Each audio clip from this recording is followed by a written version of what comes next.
Good evening, visitors. Welcome to the Australian War Memorial's last post ceremony. My name is Joanna Butler, and joining us today from the Royal Australian Air Force is Wing Commander Stuart Walden. We warmly welcome Group Captain Bruce Chandler, retired, representing the Air Force Association. We welcome the veterans who have served, those that are still serving, and the families that love and support them. The live stream of this ceremony is made possible by the Returned and Services League of Australia and the RSL and Services Clubs Association. We welcome members who are watching the broadcast of this ceremony across Australia. During this evening's ceremony, wreaths will be laid at the base of the pool of reflection by visitors to the memorial and students on behalf of St Mary's Catholic Primary School visiting from Dubbo, New South Wales. If you are able, please stand and join in singing the national anthem.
Students and those that are able, please be seated. The Australian War Memorial was the vision of Charles Bean, Australia's First World War official historian. Bean landed with the Australian troops on Gallipoli and stayed with them at the front through to the end of the war. The idea of this national memorial and museum came to him at Pozières, France, in the depths of the bloody fighting of 1916. Bean's idea was that this would be a place where families and friends could mourn loved ones, buried in faraway places. It would also be a place that could help all Australians understand what these men and women had endured and what they had done for us. Bean's vision, to which we remain true, is best expressed as inscribed in the entrance to the memorial's galleries. Here is their spirit, in the heart of the land they loved, and here we guard the record which they themselves made. Tonight we will read the story behind just one of those on the Roll of Honour, which lists the names of more than 103,000 men and women who have given their lives for us in war and on operations for more than a century. But first, we present a lament, Flowers of the Forest. Wreaths or floral tributes will now be laid at the base of the pool of reflection.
Today we remember and pay tribute to Flight Sergeant Phillip John Carter, who was killed during the Second World War. Phillip Carter was born on the 21st of February 1925 in Howard, Queensland, to Phillip and Rebecca Carter. His father was a miner and he had 5 older sisters, Florrie, Myrtle, Phyllis, Doris and Marjorie, and a younger brother, Leslie.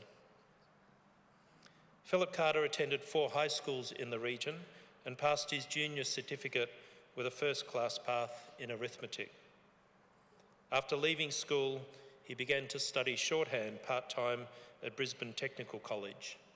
He found work as a junior clerk with Queensland Railways.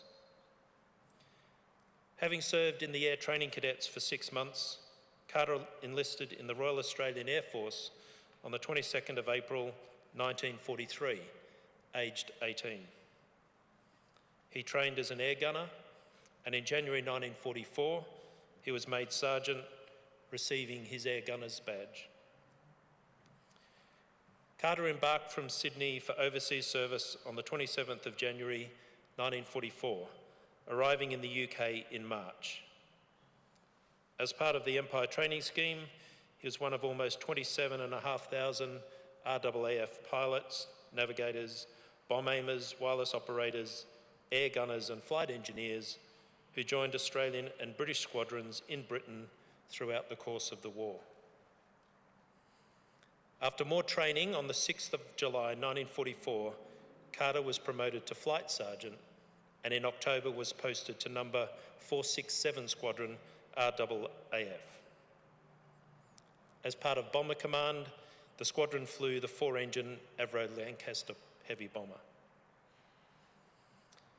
On the night of the 2nd of February 1945, Bomber Command mounted a number of raids on targets in Germany, involving 1,200 aircraft.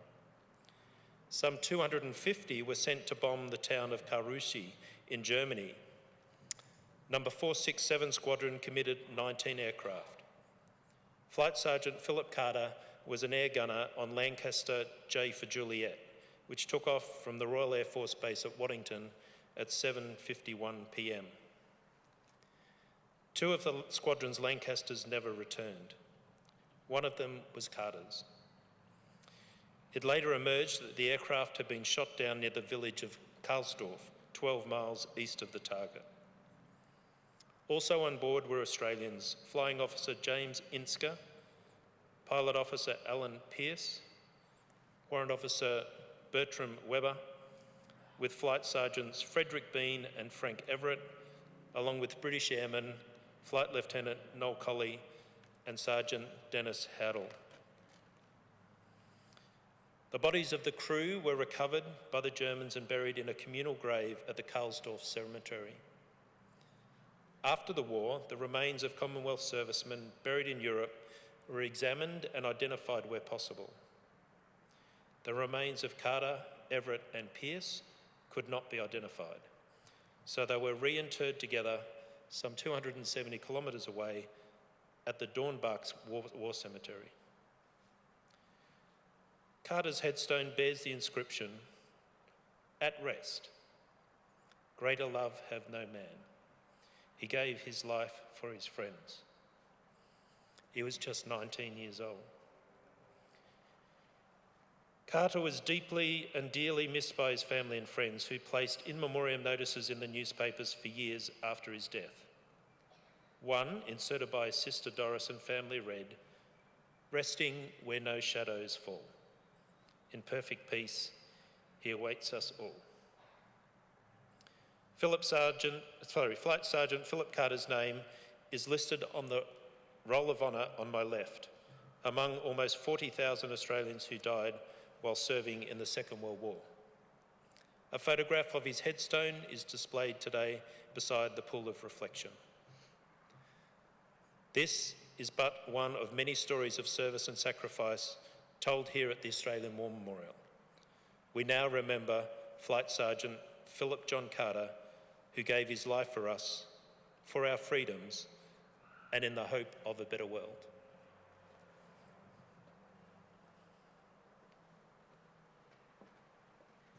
Please stand for the reading of the Ode and the sounding of the last post.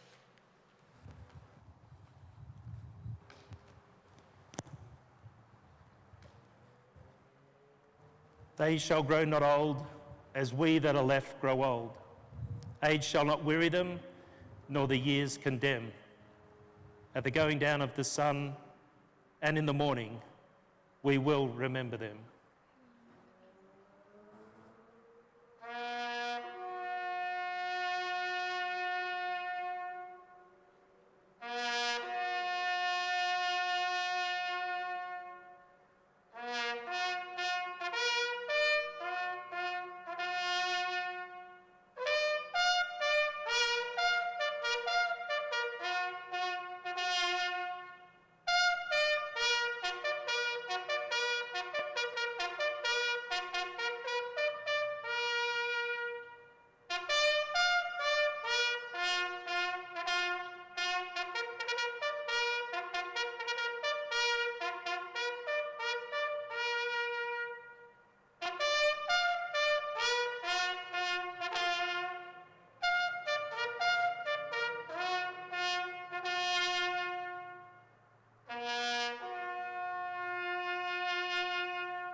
Lest we forget.